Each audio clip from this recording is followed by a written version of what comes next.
తాము ప్రతిష్ఠించుకున్న వారికి లేదా దేవునికి ప్రతిష్ఠితులైన వారు ఎవరైతే ఉంటారో వారి నోట ఏముంచుతాడైనా ఆయన మాట ఉంచుతాడు.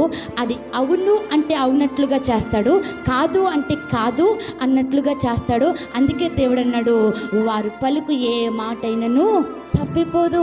దేవునికి స్తోత్రం. హల్లెలూయా, హల్లెలూయా. కాబట్టి ఈ రోజున మరి నీవు పలుకు మాట ఉన్నది ఉన్నట్లుగా జరగాలి అని అంటే ఇప్పుడు మనమేం కావాలి? చెప్పండి ఏం కావాలి? దేవునికి ప్రతిష్ఠితులం కావాలి. అంటే మనము లోకానికి కాదు, మనం ఎవరి కోసం? దేవుని కోసం. నిన్ను నీవు ప్రతిష్ఠించుకో.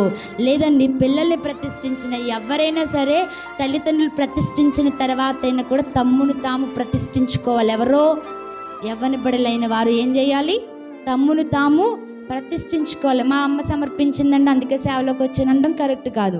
మా అమ్మ సమర్పించిందండి, మా నాన్న సమర్పించాడండి, కానీ వాక్యం తెలిసిన తర్వాత, దేవుడంటూ ఎరిగిన తర్వాత నన్ను నేను కూడా దేవునికి సమర్పించుకున్నానన్న సాక్ష్యం కూడా కావాలి. దేవునికి స్తోత్రం.